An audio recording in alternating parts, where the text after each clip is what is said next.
Hello my friends, it's November 8th, around 23:24 local mountain time. Time for another driving adventure. We're currently at the Loves in Benson, Arizona. The load going to Quincy, Florida. I only have 8:24, about 8:20-ish, a little over 8:20 to work with for this shift. Come on, dude.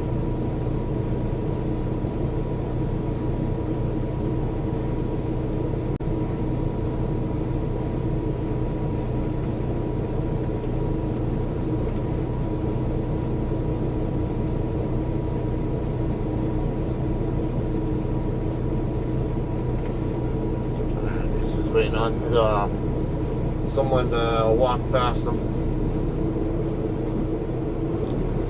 Alright, anyway, I won't be able to get very many an incredibly long distance today. Be about probably 500-mile shift, somewhere in that ballpark. I'll obviously be limited by the lack of hours available to work with.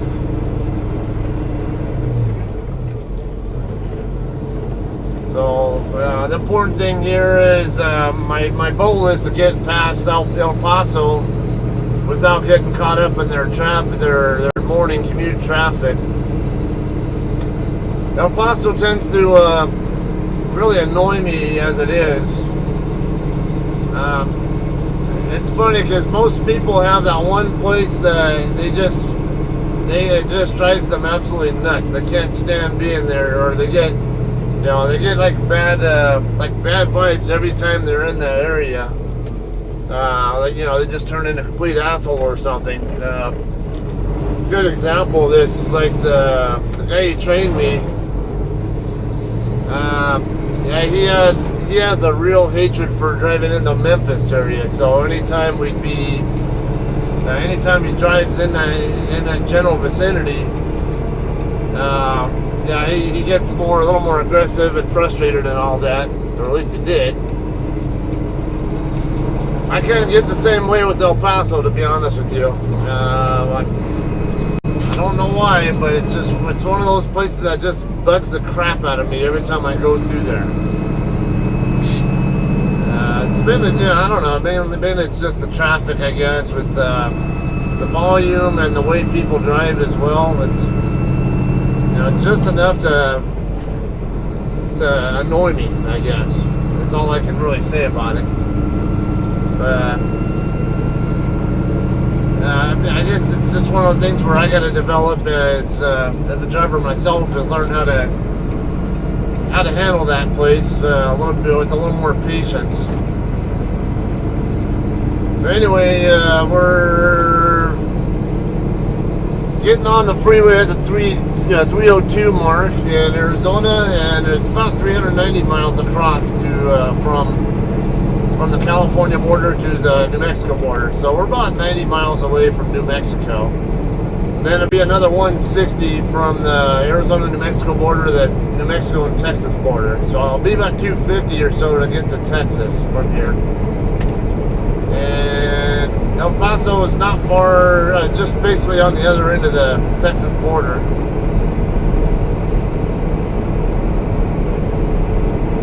So I'll probably end up stopping. Hopefully my gas gauge will cooperate and allow me to get to the Flying J and over on the east side of El Paso. I can get my fuel there and also take my break there, and then continue the journey from there. Given that it'll be about 250-mile drive to Texas, it means I will probably get about halfway between the Texas-New Mexico line and San Antonio, or not quite halfway to San Antonio. Maybe I don't know. Might make it halfway to San Antonio from the New Mexico border. we'll just have to see how that goes as the day, night and morning progresses. One of my goals on this trip is obviously going to be to try to get through all the bigger cities at off-peak hours. Should be,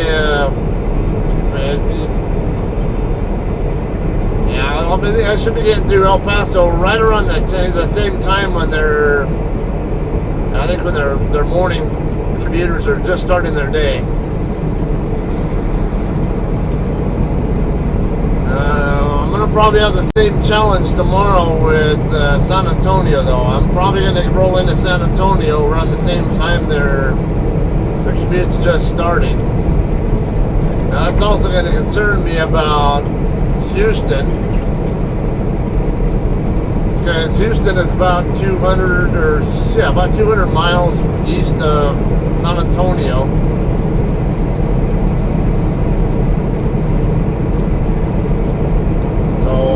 I have a concern that I'm going to end up going through the Houston area, maybe in the mid to latter commute period tomorrow. But then again, I don't know, right now it's Thursday night, going into Friday morning.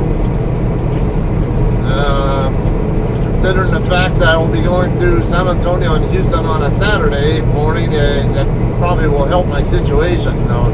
So, I can maybe take solace on that one.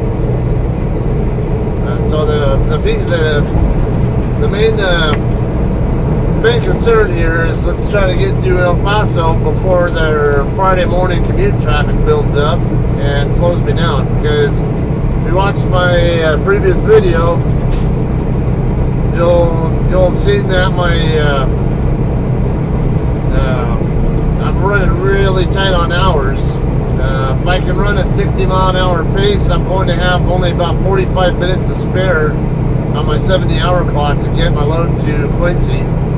If I run a 55 pace, then I won't have the hours to work with. I'll have to wait until the 12th in order to reach there. Alright.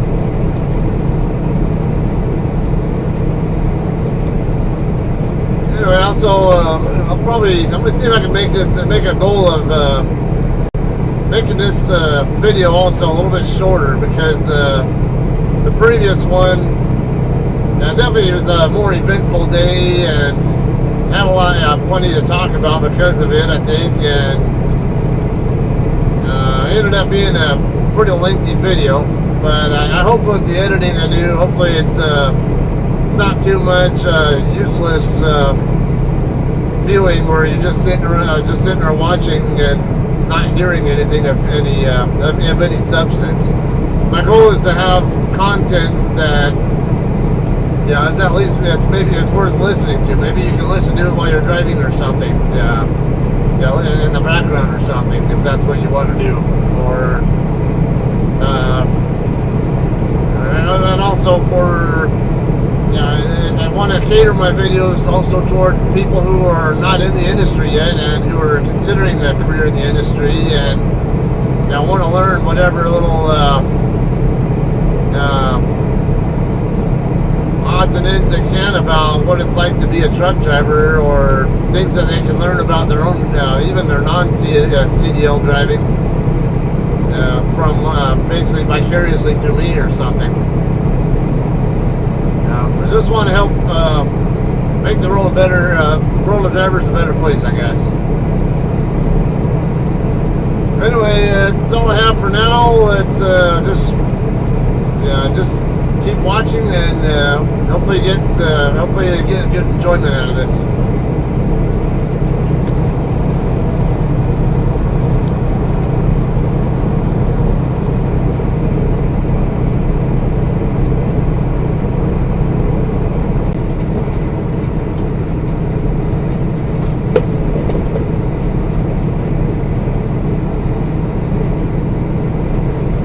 People are about to pass the first way station of the shift.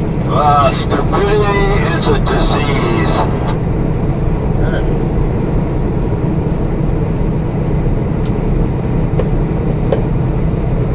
I don't think I ever see this one open though.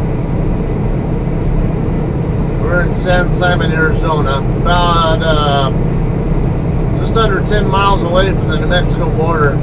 We're coming across another way station in Lordsburg, New Mexico, which is about 20 to 25 miles into New Mexico.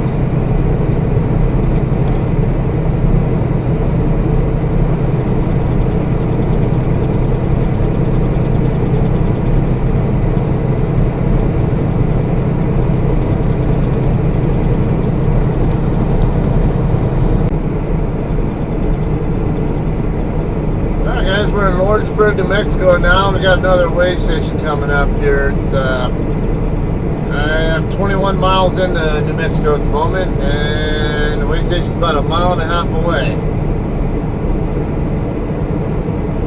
This is a pre-pass site, so we'll find out.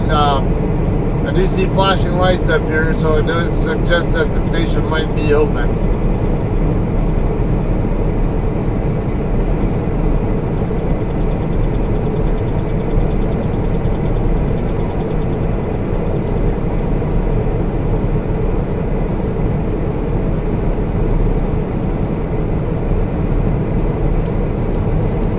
Got a bypass signal, so we're good to go. Continue on. I have just over a quarter tank, right around a quarter tank of, or quarter capacity, I should say, on fuel. I shouldn't say a quarter tank because I have 2 tanks. But yeah, quarter capacity on fuel. We are right around 140 miles away from the Texas border. Got another 30 or actually 34 miles, I think, past that to get to the Flying J that I want to ideally stop for both fuel and brake at. So, hoping I can make it that far on the fuel I have. I mean, there's a Flying J coming, Flying J and a Pilot coming up right here on the other side of Lordsburg, actually a couple miles from here, but. I'd rather press on and try to get all the way into Texas. I can reevaluate when I get to the Las Cruces area. There's another Pilot over there I can always refuel at as well. And also considering, thinking about this, okay, Las Cruces is, I mean, not Las Cruces, but El Paso is in the mountain time zone, like I already am in, and it's just after 1 a.m., so 140 miles out to the Texas border means we'll get there a little after 3 a.m., so if I can keep rolling, make it through all that, then I should be able to make it through the El Paso area before the traffic starts to build up too much there.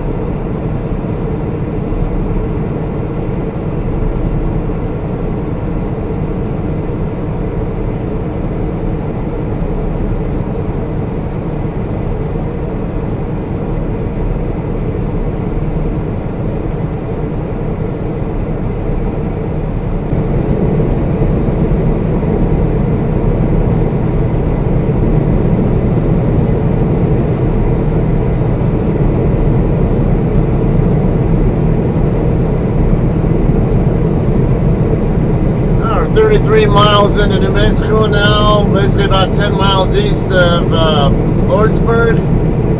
We're right at 2 hours into the shift. Again, right at 6 hours left on my DOT clock. Now, if you watched my previous video, you know that I talked about how I should be able to reach my receiver with the hours I have if I can maintain 60 mile an hour pace. But if I do a 55 pace, I will not make it. Now, this pace doesn't just mean how fast I drive. It also means because there are times I will be driving below that, below my max speed or whatever speed I can go because of hills or traffic or whatever else. Also, on-duty not driving time does count against it as well. So. I started the day, I did about a 10-minute long pre-trip. Now, the more time I waste on pre-trip, the more I cut into my overall driving speed. So, But basically 2 hours into a shift, if I want to maintain a 60 mile an hour pace, that tells me I want, after 2 hours into a shift, I should have driven about 120 miles minimum, ideally. First hour is always going to be less. And so let's just say, after about an hour in, I might do 70 miles an hour. Now, if every hour I can gain no more than 10 minutes against the clock or against the speed. So, if I need, if it's 60 minutes, I can go 70 miles. But I'm starting. Where I only have 50 minutes to work with instead of 60. So basically, I'd be 10 minutes behind because of the on-duty time that I spent doing my pre-trip. So if you add in, if you factor that in, there at the first hour, at least for me, is usually going to be, if I'm lucky, break even, right at 60. But the longer I stay on the road and the longer I can keep it at 70, the more I can make up that time and give myself extra room to work with, possibly. Now, this route here, there is a good possibility I can make all that time make up extra time where, if I do get slowed down by anything, it's not going to harm me so much because this is a flatter route. I-10 through New Mexico is generally flat. I'm going up a hill right now, but it's not steep at all, and I'm actually doing 70 miles an hour still. It's I think I scaled at 71. Yeah, if I recall. So I don't have any problems holding the speed on this one, but I still want to have room to work with, so just in case it gets slowed down by maybe San Antonio area traffic or Houston traffic or Baton Rouge traffic or whatever, maybe I run into weather along the way somewhere that could cause me to slow down too. I have to consider all that, so I want to give myself as much margin for error as I can early. And as I get closer, if I realize I have more slack to work with, then I can take a little more easily if I want to. If everything works out right. But anyway, 2 hours in, I should have read. I'm looking for 120 plus miles driven so far, and at that point when I reached the 2 hour mark, I did indeed get 120 plus. Was actually a little bit closer to 125, I believe. So it means I'm maintaining a really good pace. So 3 hours in, I'm going to be looking for 180 miles at least. The more time I have, the more miles I have above 180, or whatever that's 60 times whatever hour standard is. That tells me how much room basically how much room I have to work with on-duty, non-driving time for, let's say, pre-trip, post-trip, and fuel and all that I can factor in and not have to worry about harming myself.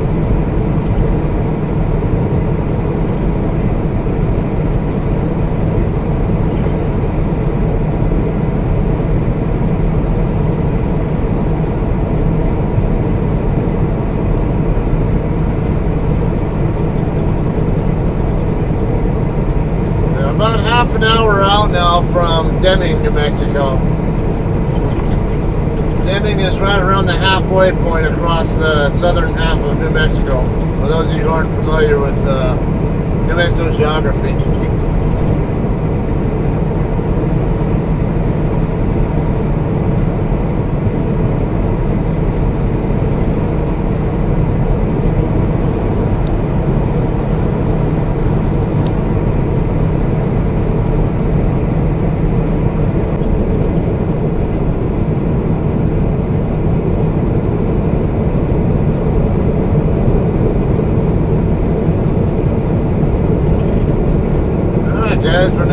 3 hours into the shift and looking for 180 plus on the distance. And what I really have is a little over 190. I got 192 from when I reset, but I reset it at probably a 2 or 3 minutes or miles, whatever, after I'd already started rolling. So probably in the 195 neighborhood actual miles traveled. In other words, that tells me I have about 15-minute buffer on the total on-duty time to work with, whatever. So when I do stop for fuel, it shouldn't, basically shouldn't harm me at all.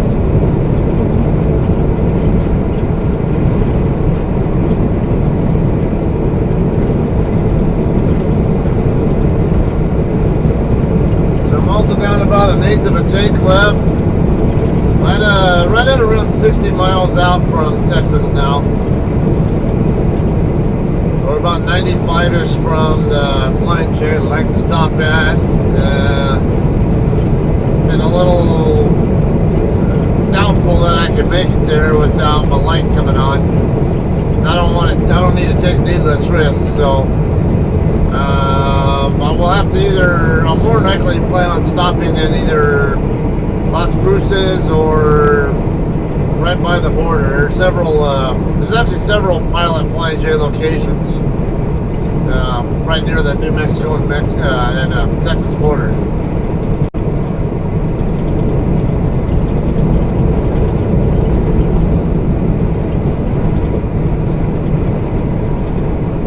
But ideally, I would like to get through over to the other side of Las Cruces before I actually stop.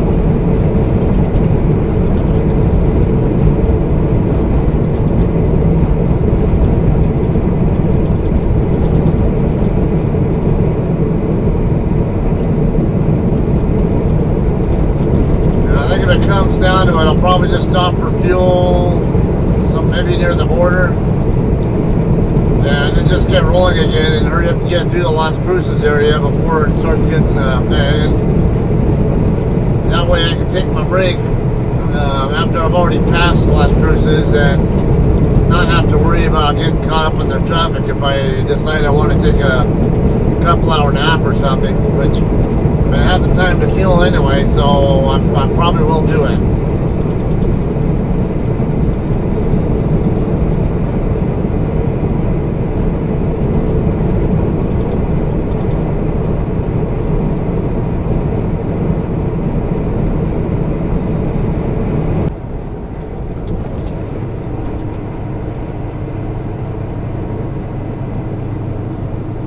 We're at the 140 marker now, just getting into Las Cruces, and my low fuel light just came on about 5 miles ago. I decided to bypass the pilot here in Las Cruces because I believe I can make it to the Texas border. And there's a pilot and a Flying J both right at the state line that is 6 cents per gallon less than the one that's here in Las Cruces. So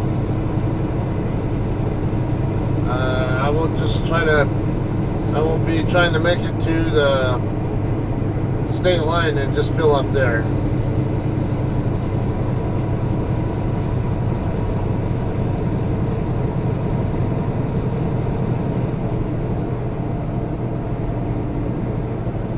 I've had some pretty brisk winds to deal with ever since we got into Deming. So I don't think that helped my fuel efficiency very much. Just a bit of sarcasm there, by the way.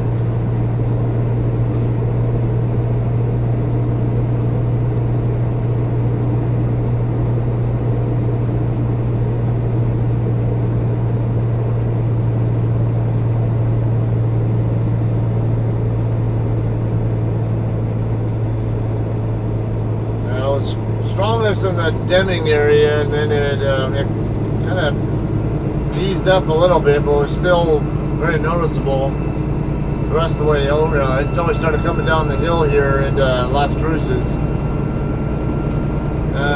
Weather radar does show more brisk winds kind of just north of the I-10 over here on the other side of El Paso. Whether it's an impact on I-10 travel yet, I don't know. I'll figure it out when I get there. Doesn't look like it's strong enough to concern me to the point where I'd get off the road, but there's a pretty good chance it'll be, let's just say, noticeable.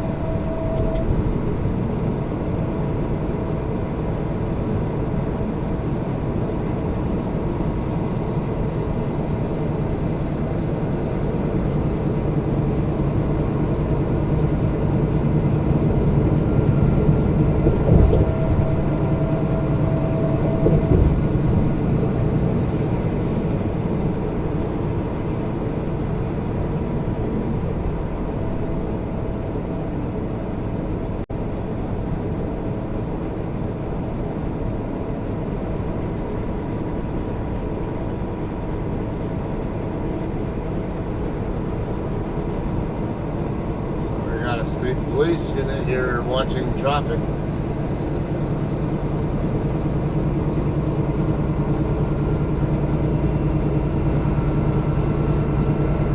It's blacked out. Oh, he just turned his lights on. Where's it going?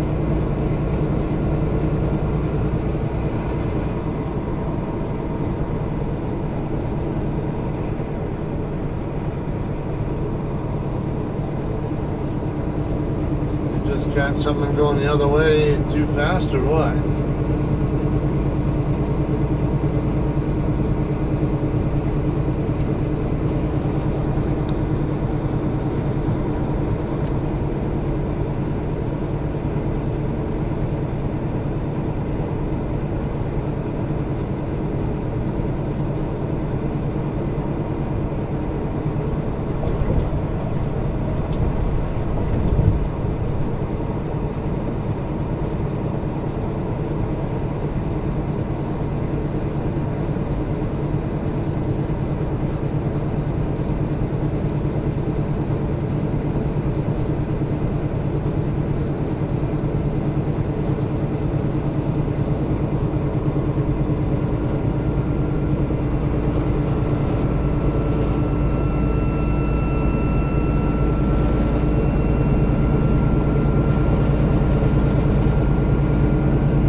Getting on I-25.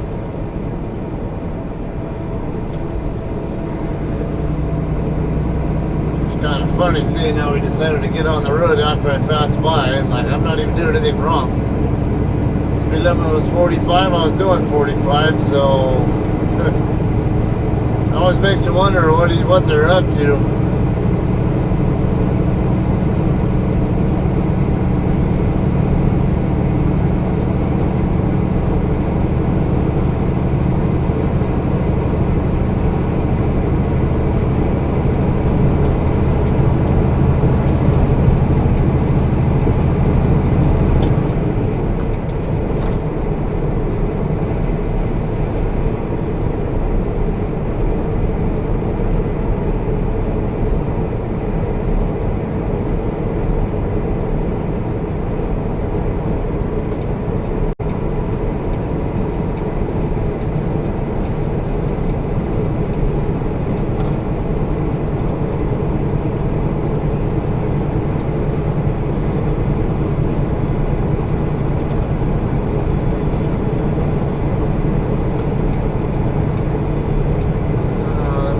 Nonchalantly gonna get on the freeway and not pay any attention to the fact that I'm there.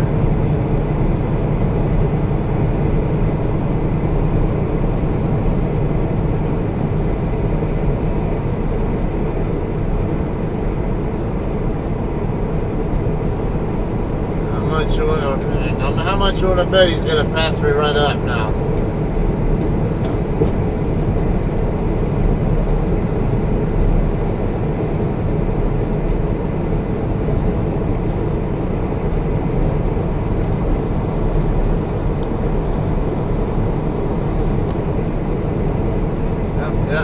go over to the other lane now, but he's still behind me.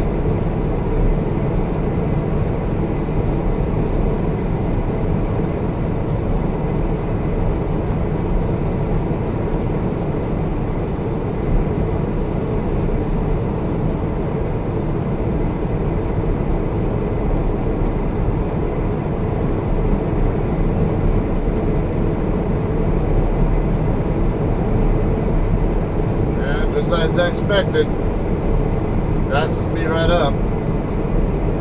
Just couldn't get on the freeway at that speed in the first place, right?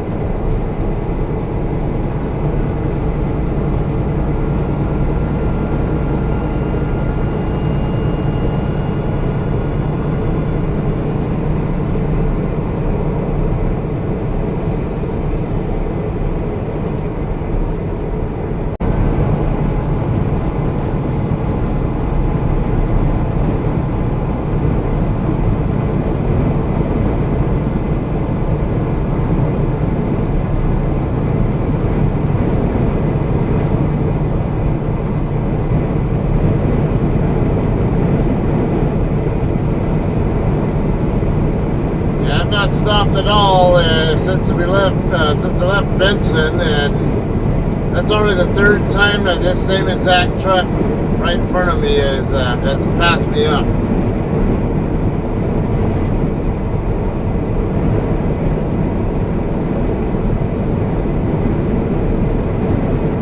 We're now at the 153, which is just over 10 miles away from the Texas line.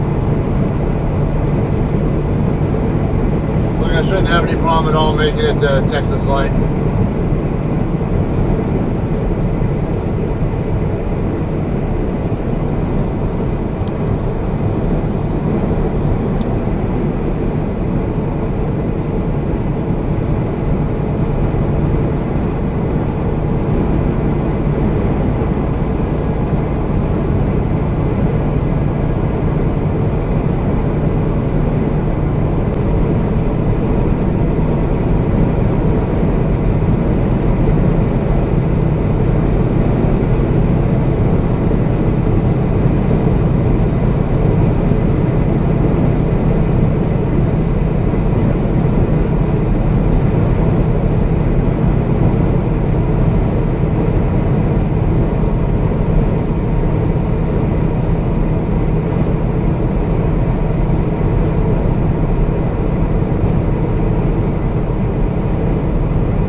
Not into Texas right now, and let's stop here at the pilot, refill our tanks.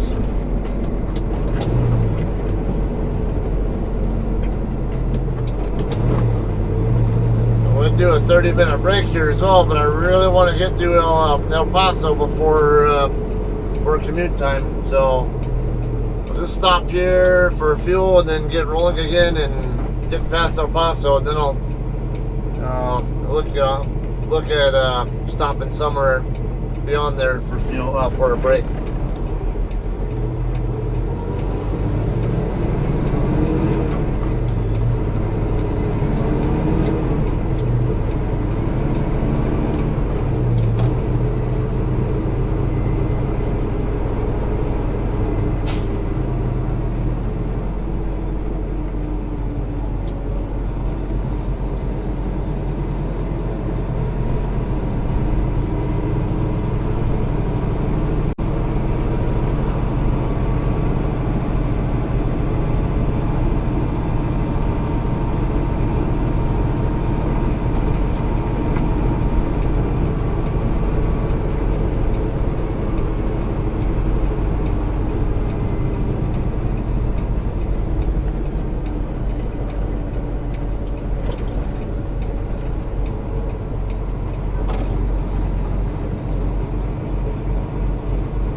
rolling again. It is about 3:40 in the morning.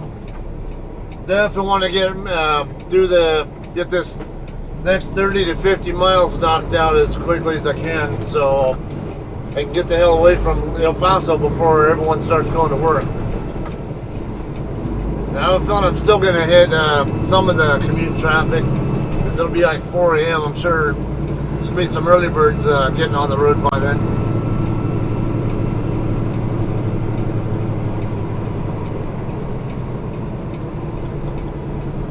Ended up putting 180 gallons of fuel in, and all things said and done, once between the tractor, def, and reefer tanks, all three of them together, I ended up getting $11 worth of rewards points from Pilot.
Loop 375 again. That's not going to help me. Loop 375 has an 8% uphill grade. It's also going to add some miles.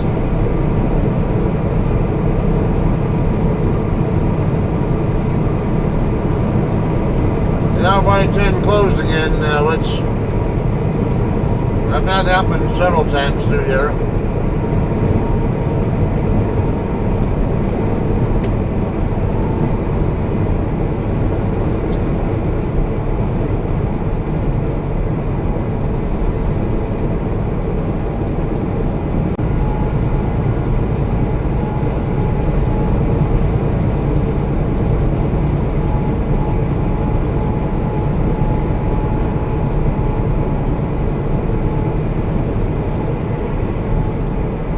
Be able to get off the road here at Trans Mountain Road, or also known as Loop 375. Since I-10 is closed ahead, they want through traffic use of 375, which basically goes around town and basically dumps back into I-10 on the other side of El Paso.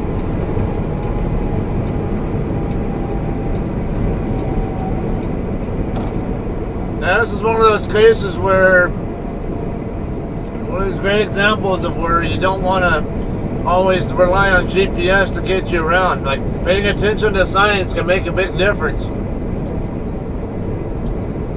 They want through traffic on 375. You think your GPS is really going to tell you to do that? I can tell you from experience dealing with Google Maps that, nope, it won't. How many left turn lanes we got here? Come on, get in here.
here is very scenic during the daytime. I actually like coming through here during the daytime, but only really if I have time I can work with. And when it's during the daytime where I can actually see and enjoy the view. So it really is a great view of the valley when you get up there, but we're going to have an 8% uphill climb to get up to the top. And it's another steep grade on the way down, so it's going to slow us down.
I need to check my brakes.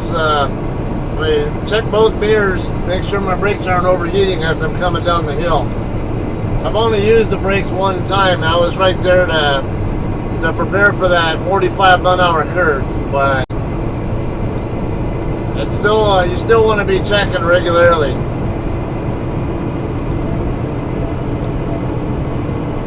And remember, you gotta look in both mirrors, not just the passenger, not just the driver's side mirror. You're not just looking for traffic, you're looking for your brakes. Make sure they're not smoking.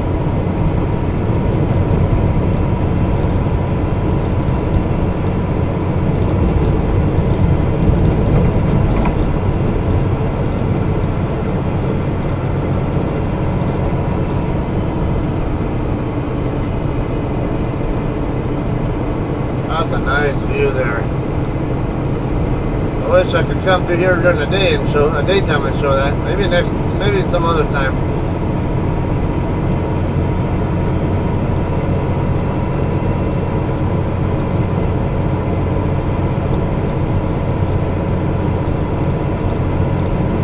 Not sure why this car doesn't just pass me like everybody else does.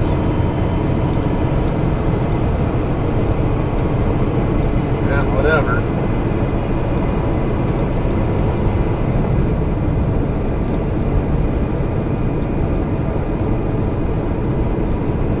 Usually when I see that, I think the person's probably texting and driving or on their phone or something. See, now they've decided to come around me. It's like, why didn't you do that before? If you didn't do it before, it's probably because you're distracted with something. I see it all the time.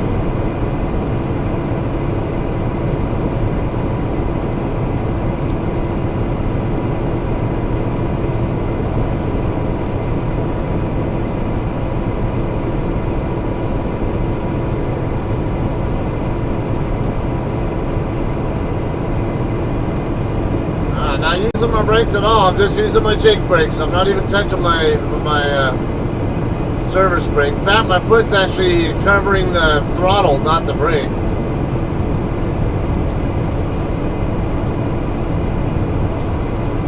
Continue next 22 miles.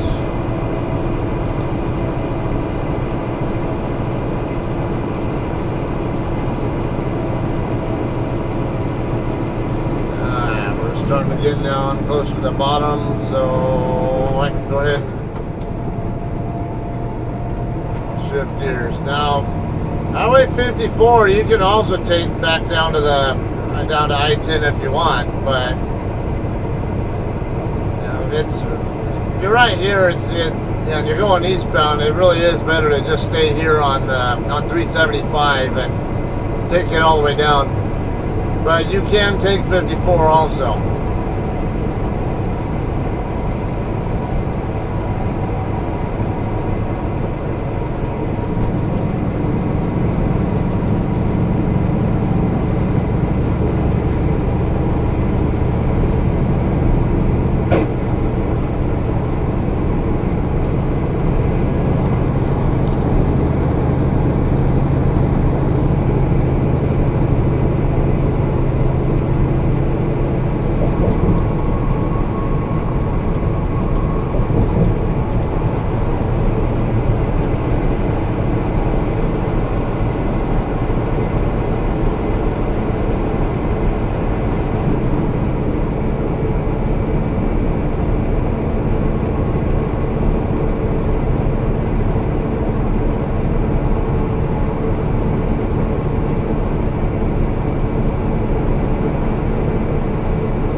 doing 62.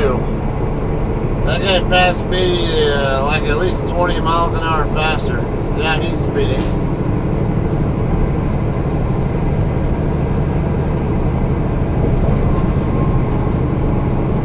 Can't say I've never done the same on my car though.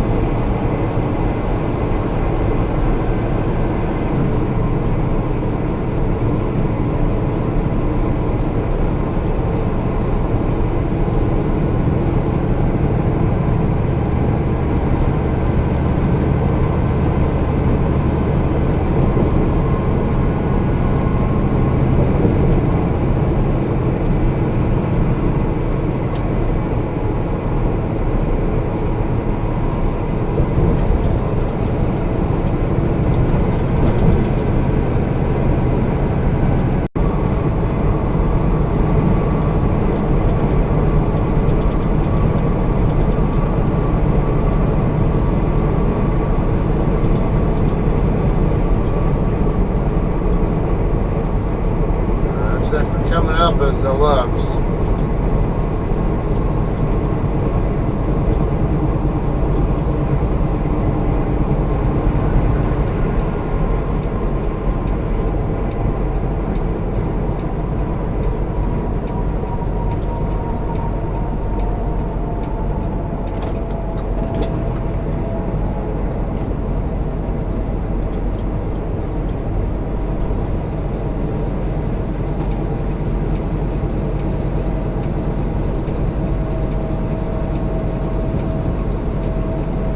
If you had to cross over 2 lanes like that, do one at a time. You could get ticketed for unsafe lane change otherwise.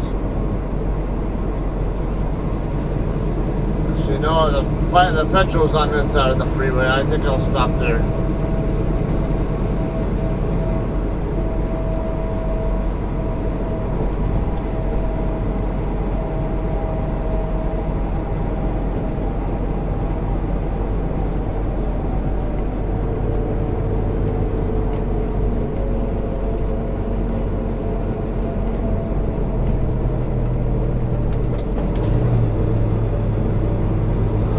So the truck's turning into there as well.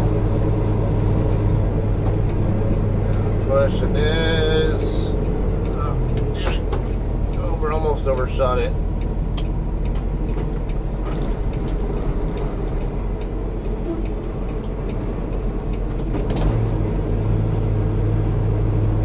Let's see what kind of parking we can find.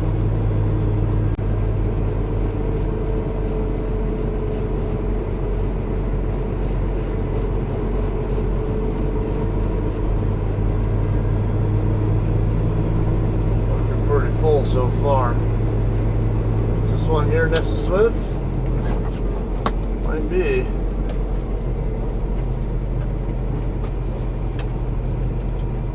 Yeah. Looks like a spot there. Come on, let me in gear.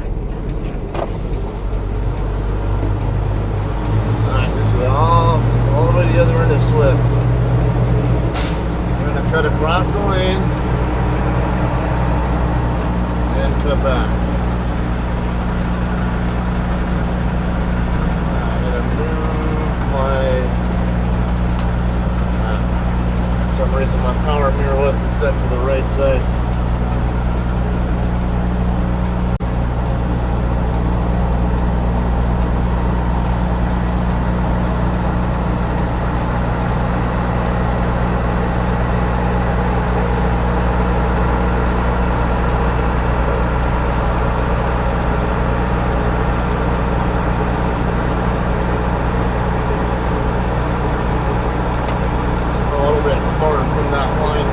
So I'm gonna probably right on it.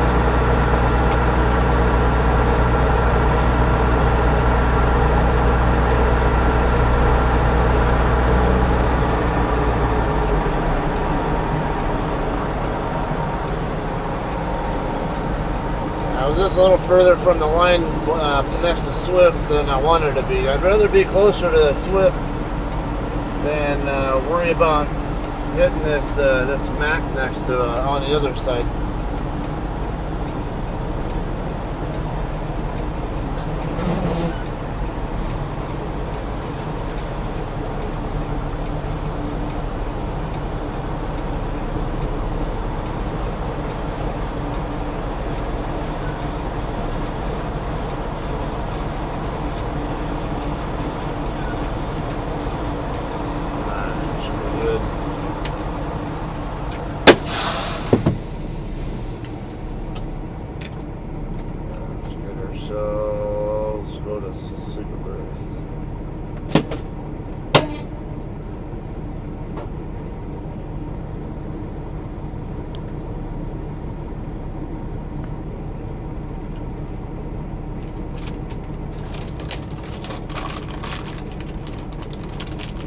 It's right at 4:30 now. It'll take about 2 hours. That'd put us about 6:30. I have 321 left on my 70, so we'll be done pretty early in the day today. Yeah, I'll figure out where to stop, where to end my shift, whatever. And once I'm ready to get rolling again. So stay tuned.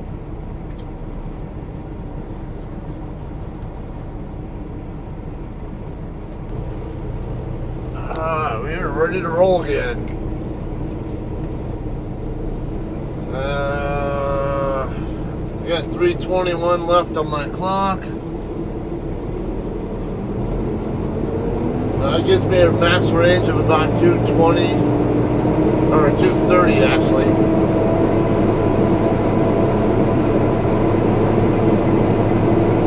Not too much for, not too many options around in that neighborhood for places to stop, except well, Fort Stockton is 220 from here, but that'll take me at least a good 310 to get there. This guy is slow. This is like taking it a little bit over the top. So if there's nobody following me, I am just going to go this way and not screw around with him.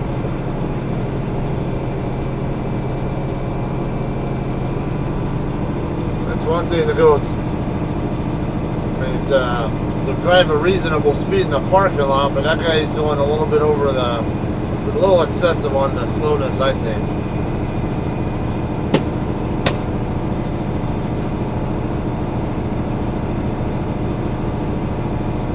Anyway, yeah, good. It'll take me at least a good 310 to get there, so it means I'm going to have barely, if I'm lucky, about 10 minutes to go on my clock. So is this back up? Alright, this is going to wait for me. Yeah, I might have 10 minutes left on my clock to work by the time I get there.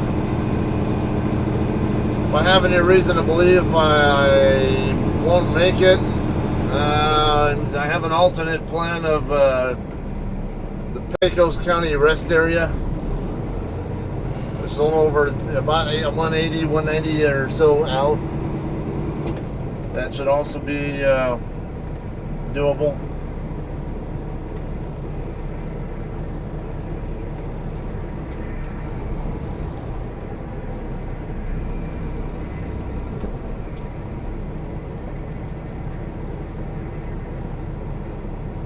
This is gonna be fun, isn't it?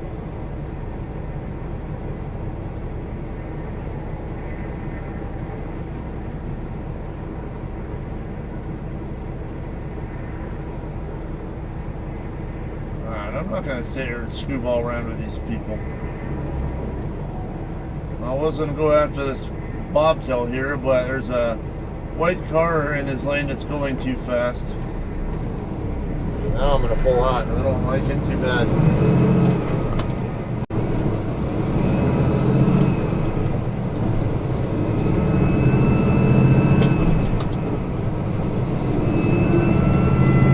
Normally I would have ended up in the lane to my right, but there was a pickup there already. I'm trying to get out of his way. Not to mention I need to be over here anyway because I need to get on the on-ramp.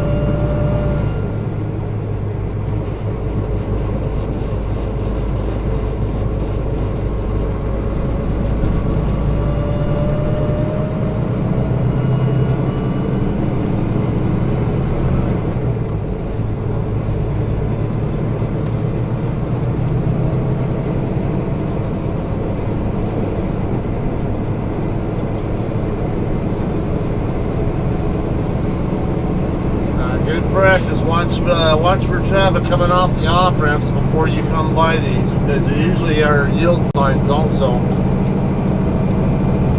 This one didn't look like it had one, but usually when you're in Texas and you have these service roads like this, they're usually going to be set up where you have to yield to the traffic coming off the freeway.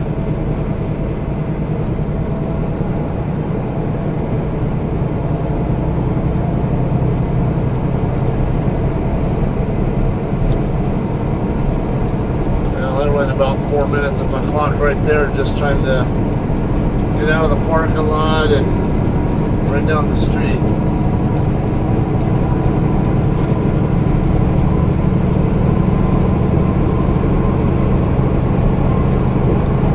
Plus, I know we got a hill over by, what is it, I think by Van Horn.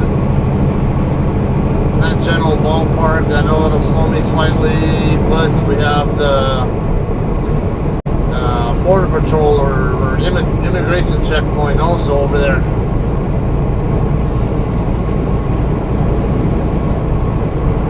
So I have a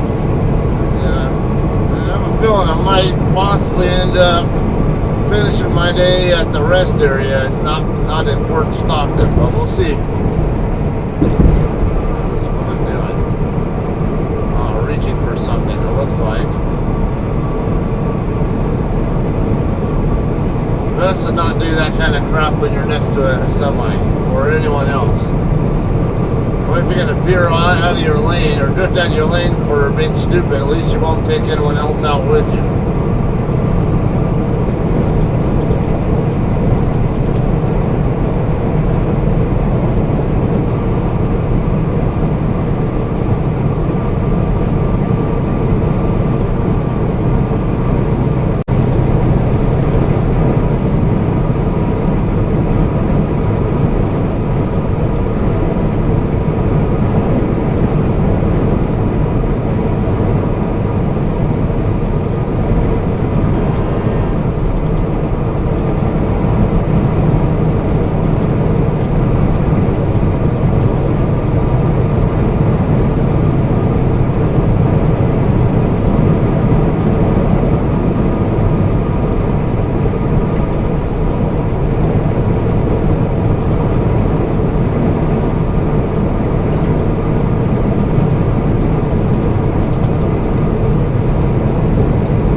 End up over passing me anyway, but I'll see.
Finally up to speed and about to pass me now.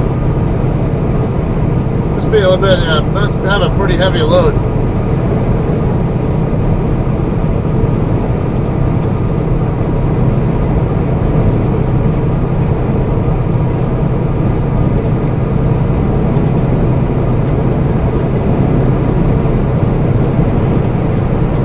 B&M Transport, McAllen, Texas.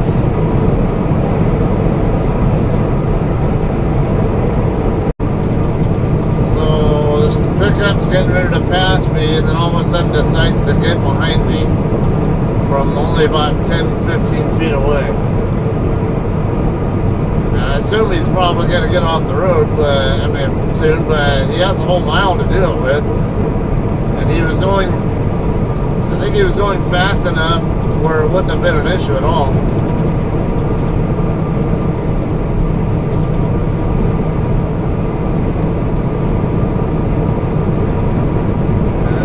exits here.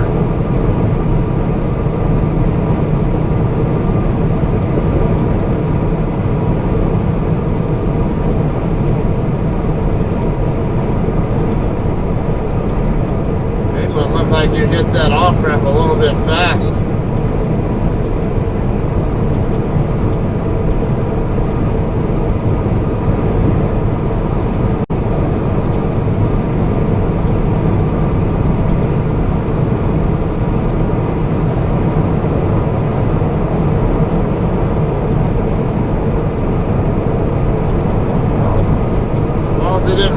Truck and didn't take anybody out or mess up his load, I guess, whatever. Definitely hit the curve faster than I would have, but then again, it could have been a mistake also.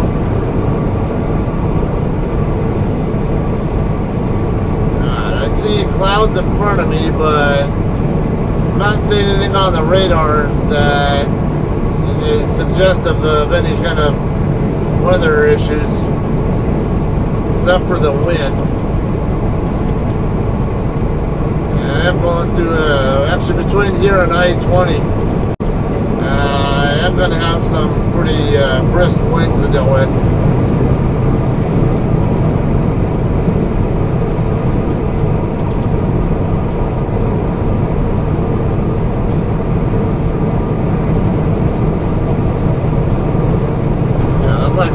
Right around Van Horn, there might be some more strong winds. Not quite enough to get me off the road, but definitely enough where I'll probably, it'll be essential to drive with two hands on the wheel, and might possibly need to slow it down a little bit through there as well.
Cloudy with wind, about 44 degrees.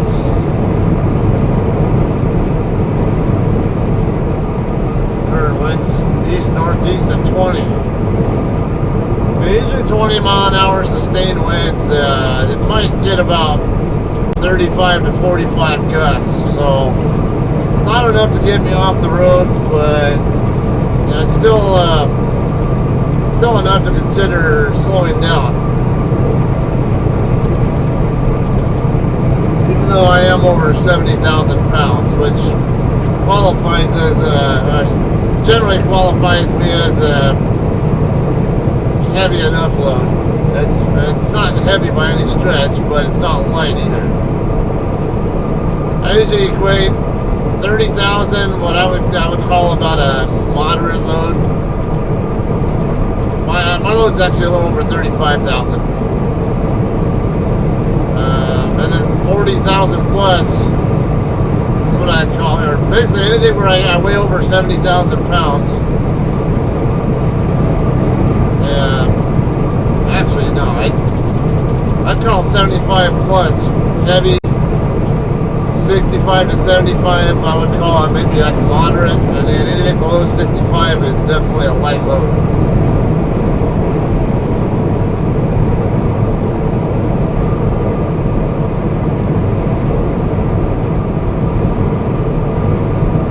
And below 70,000, that's also where I kind of say it's kind of starting to border on between a moderate and a light.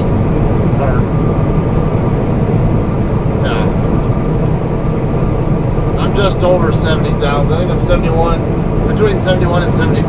So definitely not heavy, but definitely not light either.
That says Bakersfield on it. Christopher's from Bakersfield.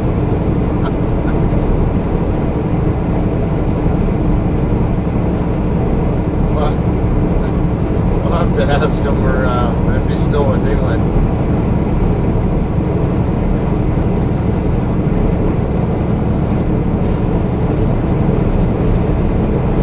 No need to be in a hurry to move back over White Road.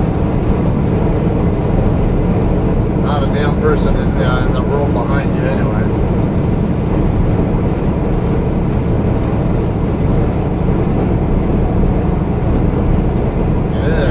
Yeah, this looks interesting.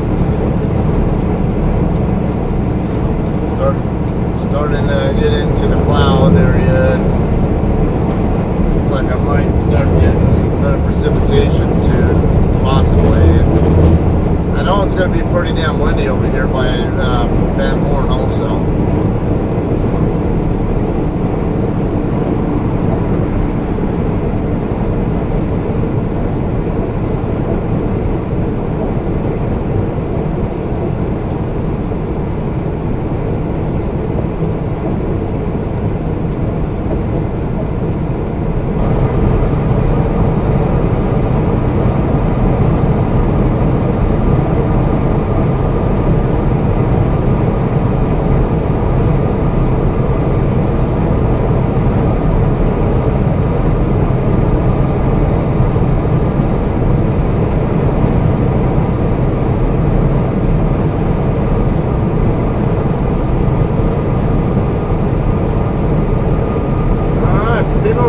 On the immigration checkpoint, kind of over, I guess I'd call it by Van Horn, Texas.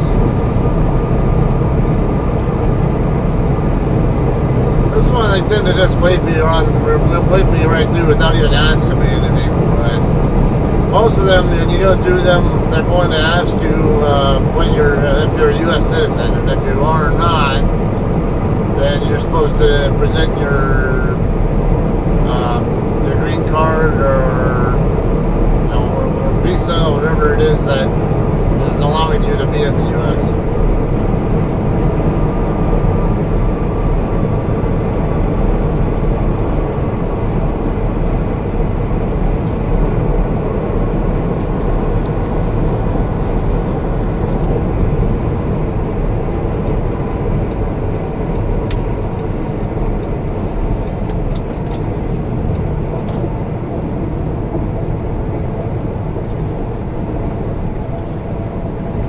Like a long line of trucks this time, so it shouldn't take me quite as long to get through this as it did last time I came through here.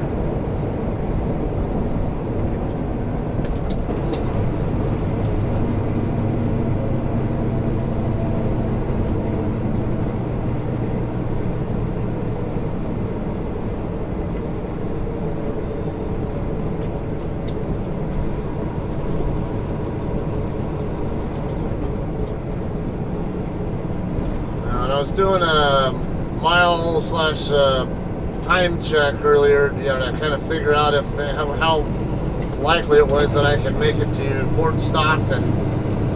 I was running about, I had a basically leeway of about 8 or 9 miles when I checked.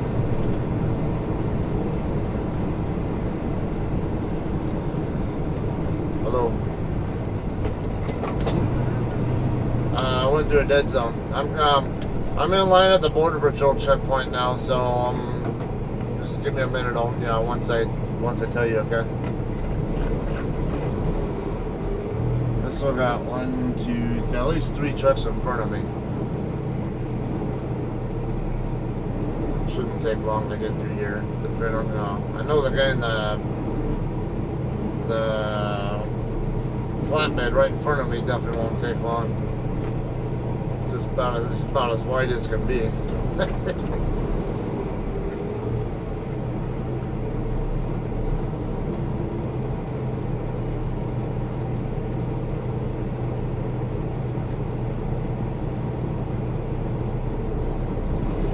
Canine on duty. Please restrain all pets.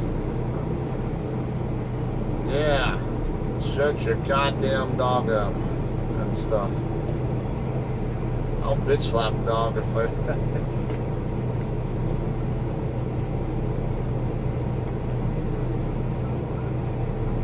I'm not talking about their dog.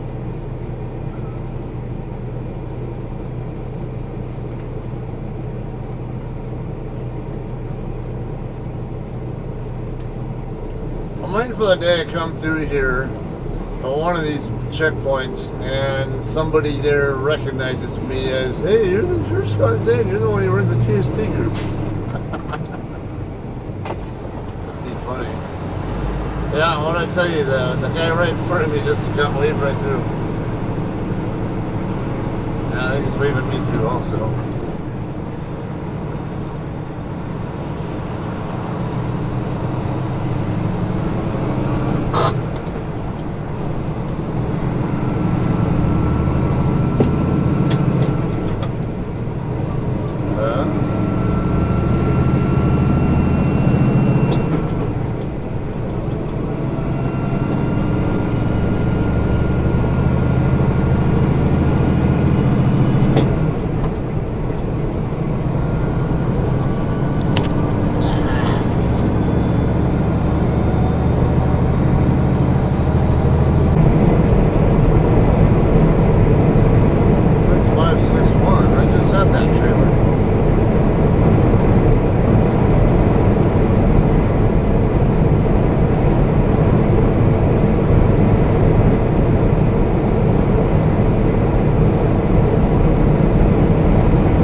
Again, I need to blow that crazy flame on it. Now take my red. Who's this? Red Peterbilt.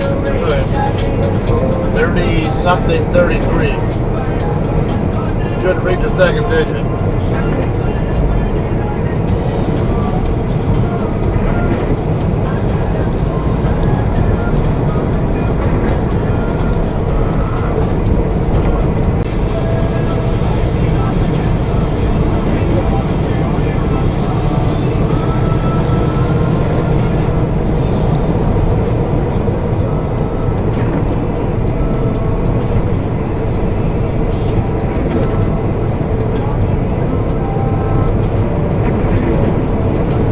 We're down to 1 hour left, and we got about 68 miles to go to get to Fort Stockton, so it's not looking like I'm going to make the Fort Stockton without great risk of HOS violation, so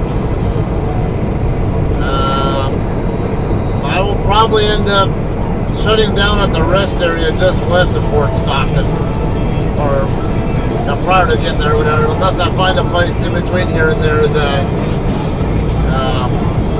like maybe worth stopping at, whatever.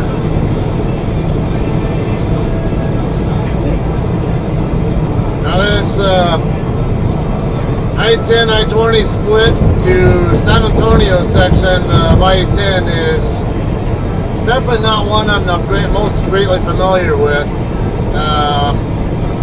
The 2.5 plus years I've been with, I've been a driver. I think this is, I might still be able to count on one hand how many times I've actually been through this section of road.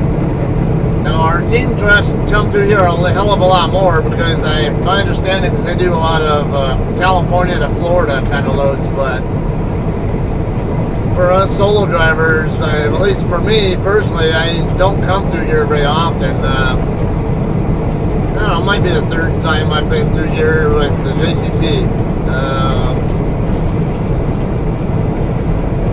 And over a year with Sierra England OTR, even then, I think I'd only been through here maybe 2 or 3 times.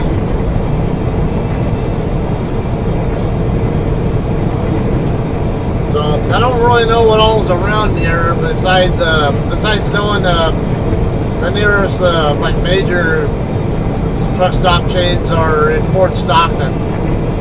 I'm not against stopping at the rest area, but I prefer to stop somewhere else.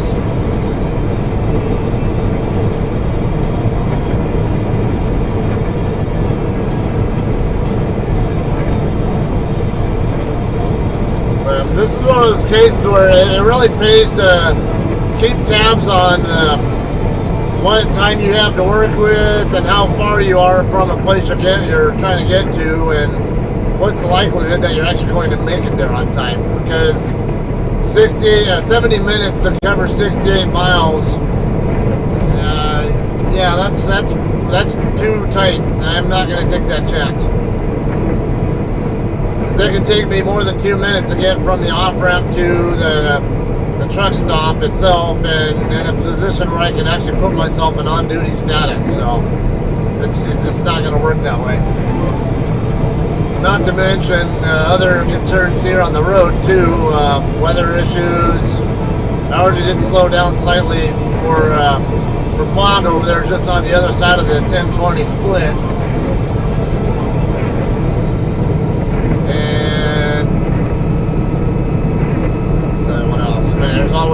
There's always hills that might slow me down. I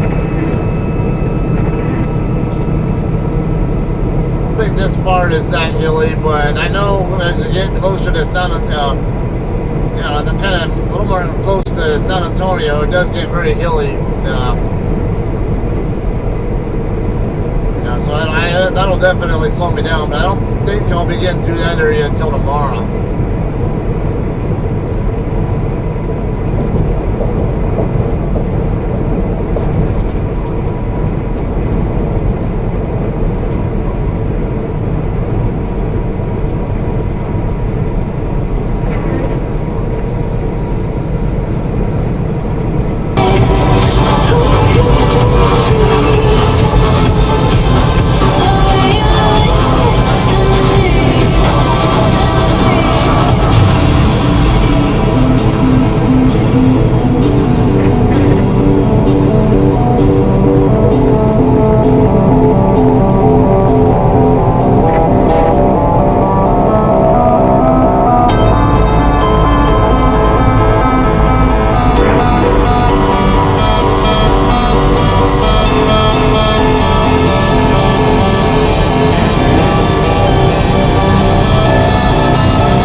To consider here, guys. Pass another truck on a road that's at all wet. But anyway, take a look at your traffic situation behind you. If there's nobody behind you, give that guy you're passing a lot of extra room. And it's not just the fact that they can't react quickly if you have to slow down on them, but it's also a courtesy so you don't you don't spray a whole bunch of water right up into their windshield.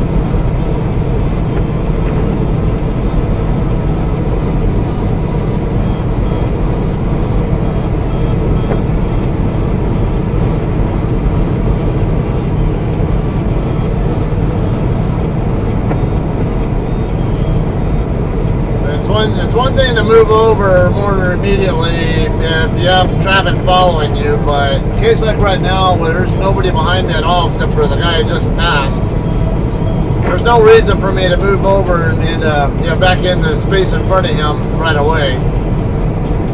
I don't have any qualms at all with getting definitely a further distance in front of him before moving back over if there's nobody I need to really worry about moving over for. Yeah, you are supposed to stay on the right lane, and a lot of places in Texas it actually is required, it is mandatory for you to stay right, use the left lane only to pass. But I also think it's reasonable to give another driver plenty of extra space so they don't have to worry about. Say if something happened, maybe I lose control of my truck or something, they don't have any room to work with to avoid getting caught up in it, or they don't have to worry about having to getting blinded by all the water spraying up from my tires onto their windshield or something. That does happen, by the way. I do have one close call, and it was one of my earlier trucking videos. It was on 990 eastbound going through a Snoqualmie Pass area. There was a car that had just spun out and hit the barrier and came to a stop and was disabled in the middle of our lane, right around that left curve. Well, just before the left curve, another truck had passed us. It was my trainee driving, and the truck passed us, and then there was a puddle of water in his lane. Splashed the water all up into our windshield, and he couldn't see. And next thing you know, he's coming around the curve, and all of a sudden there's this car right in the middle of our lane facing sideways at a dead stop. And he was luckily he didn't have an accident there, but it was we were definitely concerned. That one there, it's arguable whether or not he was going too fast for the conditions, but it's no doubt he was going too fast for conditions when considering what happened. With that truck, basically the truck coming on the inside of the the curve, and now restricting his ability to view around the curve. So in hindsight on that one, it was definitely too fast for the situation there. Also, when he did recognize that there was a car there, he tried to keep the speed where it was and merged over to the other lane to avoid it, but there was too much traffic over there in the other lane, and he couldn't make it over there. So then he had to decide at the last second to hit the brakes. He ended up with a hard braking event, but it was kind of a necessary situation there, and he became probably 20-30 feet away from crashing into the car. Did a good job of bringing it to a stop overall, though.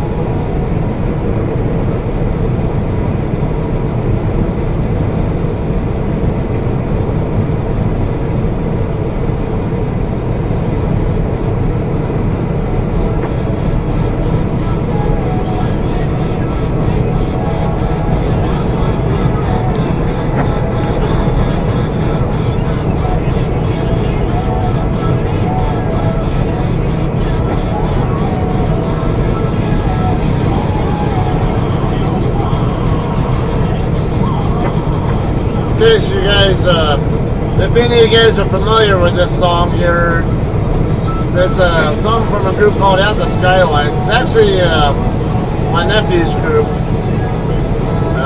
to Mark Barella's the growler in this group.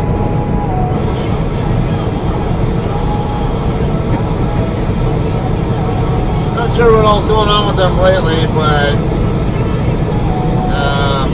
I know they did get signed by Roadrunner Records. This is where they ended up recording an album.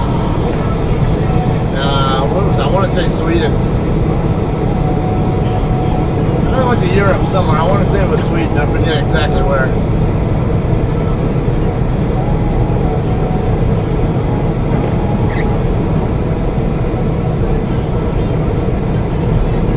Another note, really would like to be able to get 500 miles out of this shift. I do have the time to work with, but the problem is whether or not there's a place to stop at. I've driven just shy of 470 miles now, so another 30 miles would give me that 500.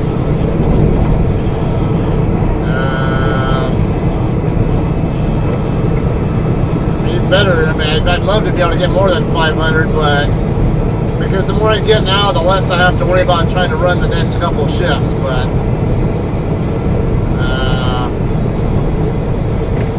I can get there in, even if I run 500, I can get there in a couple of 600-mile shifts on the next legs. But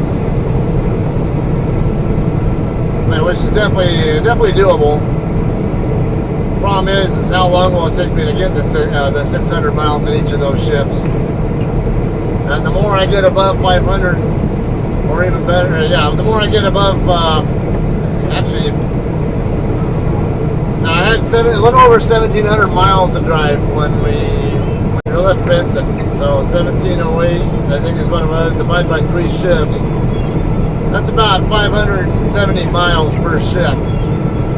If I want to run an equal number of miles for every shift. So ideally I would have liked to be able to run at least 570. So by not being able to run 570, I would just say run 500, and that's 70 miles less. Or basically 70 miles that has to get split between the 2 next following shifts that have to run extra. So about 35 miles more on each of the next 2 shifts than that 570, which puts me about 605 per shift to get there within 2 shifts. I don't necessarily have to do it in 2 shifts. I'm running ahead of schedule as far as ETA or raw ETA is concerned. It's just a matter of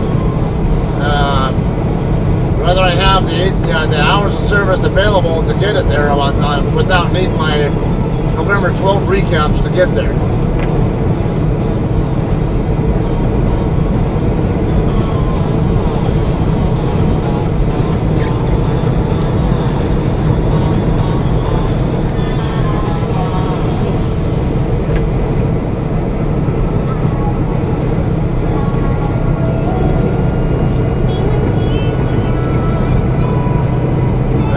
Concern also, if I have to run a 4th shift, which is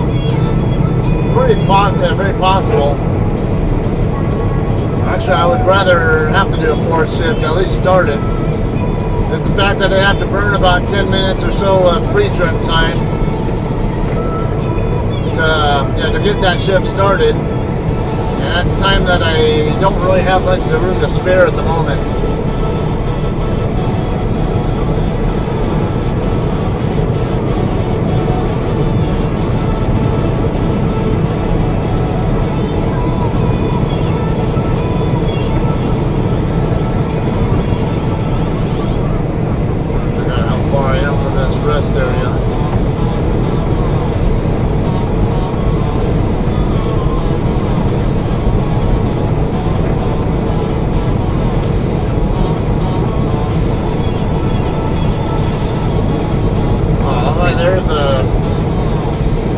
Stop right off of this exit right here. I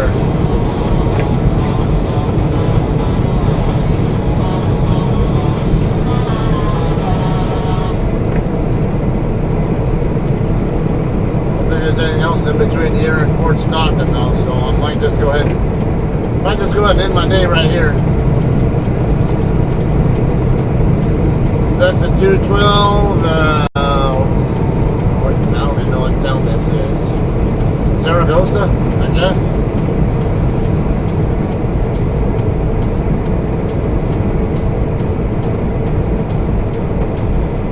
It's like a Valero station.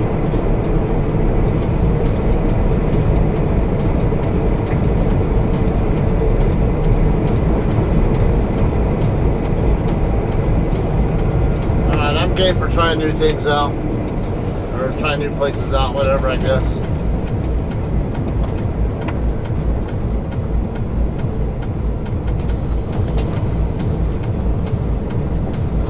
See a diesel lane there. Okay, yeah. Got plenty of room there for parking for trucks. Alright, excellent. I'm assuming I need to use... Which side do I use?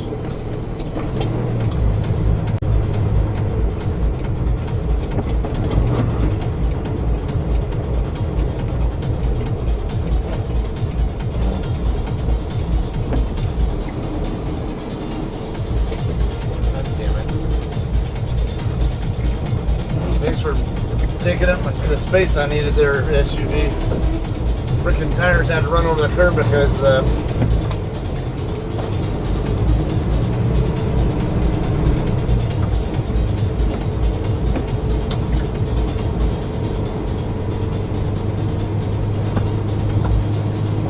dirt lot, not the place I really like to be in wet roads, wet conditions.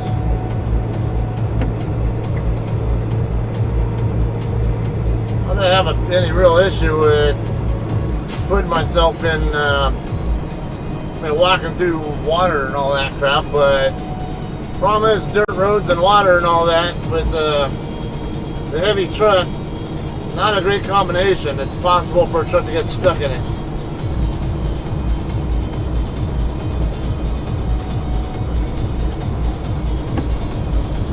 I don't know how long this reefer driver here is going to be, but I'm going to, just in case, park next to him. I usually prefer to park next to reefer drivers because I know they're not going to bitch about my reefer unit or my APU because they're used to the noise.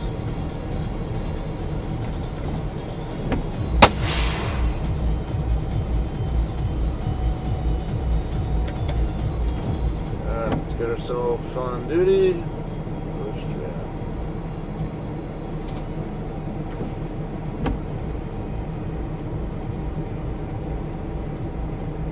Alright, that's 475 miles driven so far today. It's not exactly ideal, but yeah, considering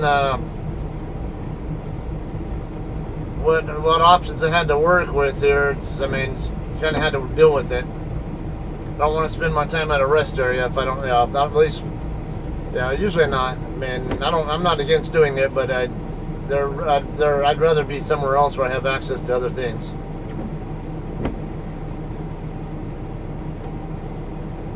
Summary, 7.1 miles per gallon, average speed 64 miles per hour.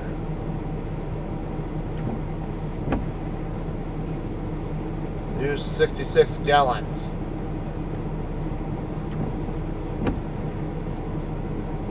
And then another half gallon for idle time. Sweet spot hours 5.8. Cruise control hours 6.3. All right. Average engine percent load 46%. That's not that bad. Drive hours 7.2.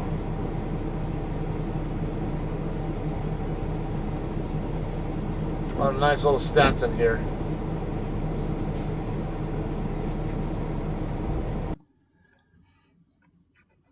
Alright guys, let's figure out now if I have the hours I need to cover this this distance that I have remaining. According to Google Maps, from my current location, and I think it was Saragosa, Texas. It starts with an S, I know. Mile marker 212 on I-10. It's going to be 1,240. Well, it helps if I switch the view. Alright, so 1240. And when I do start my next shift, Let's see, I have right at 30 minutes left on my 70-hour clock right now, so it means I can start my shift about half an hour before midnight Central Time. Now that's about 12:30 in the morning, or 00:30 military time on the 10th. So I'm gonna put 11:10 at 0.5 because 0.5 is half. So half an hour after midnight is what that means. A planned trip speed, if I do it at 55 mile an hour pace, and I still have that same appointment time, it's saying I need 22 and a half hours to work with. And it also says I'm going to need 2 more 10-hour breaks on top of the one I'm starting right now. But and if I do run that way, I can get there by 1900 on the day of delivery. So if I take that extra 10-hour break, then I'll be fine as far as basic ETA is concerned. So now let's look at this situation here. We got, why'd that thing go off?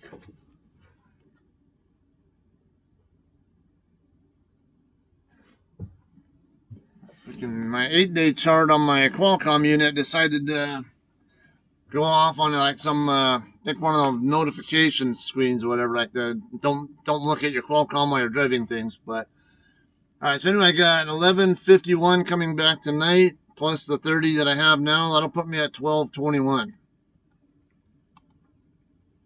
Then I can move all these other hours up. 6:15, 8:31, 9:45, 7:39, 8:35, and 7:53 today. Okay, so if I need 22 hours to work with, what this is telling me that I'm going to be short if I run at 55 miles an hour. Because if I need 22 and a half duty hours to work with to get there by the 11th, anytime the 11th, doesn't matter. I need 22 and a half to work with, but I only have 21, 22 to work with. So I will definitely have to run at above 55 mile an hour pace still. Now let's see what happens if I run at a 60 mile an hour pace. This is saying that I will need about 20 hours and 45 minutes. So we're still looking at about 40 plus minutes of leeway from what it looks like. Comparing the 20, 75, I have the first number that's above that point here is what corresponds to what day is the earliest I can possibly get there based on my hours. So from what I can tell, it looks like I'm still running okay. I didn't gain any ground on this shift, and I don't think having to run loop 335 around El Paso with 8% uphill and downhill grades. I don't think running the loop 335 definitely didn't help with at least making up ground on my time. But I mean, it is what it is. I mean, you have to deal with this kind of stuff, and I'll document it that, hey, I did have this issue of having the I-10 closure and having to go around the El Paso area to continue on. Just part of the things you have to deal with as a driver sometimes. And as long as I have it documented, hey, I got slowed down by this, because the last thing they knew was that I was running okay as long as I'm running at 60 miles an hour. My DM texted me and says his info was showing me running about 3 minutes behind right now. So I don't think that's the case, though, because according to this, let's see, actually, no, about 45 minutes. That gives me a 15-minute buffer plus the 22, so it's about 37 minutes. So I did lose a few minutes of ground to work with there, but I do think that the loop 335 issue and also having to stop for fuel somewhere other than where I did my 30-minute break, probably I don't think either one of those really helped my situation much. Not to mention the amount of fuel I did have to buy. I ended up getting 180 gallons of fuel on this stop, and then I also had to burn time putting more DEF in and refilling my reefer tank, because when I picked it up yesterday, it was about half a tank, and it was down between half and a quarter today. And that's now I'm not going to take a chance of having that thing run low. I mean, that's the cargo is the whole reason I'm even doing this at all, and I don't need to take any chances of running my unit out of fuel. Even though it's in start-stop mode and it's not likely to burn much, you never know when something can go wrong. Maybe your truck breaks down, or something else goes on. Maybe you have some kind of other major delay. If you're in another area like in, say, Wyoming or even Colorado, there are times where you might get shut down for hours and hours.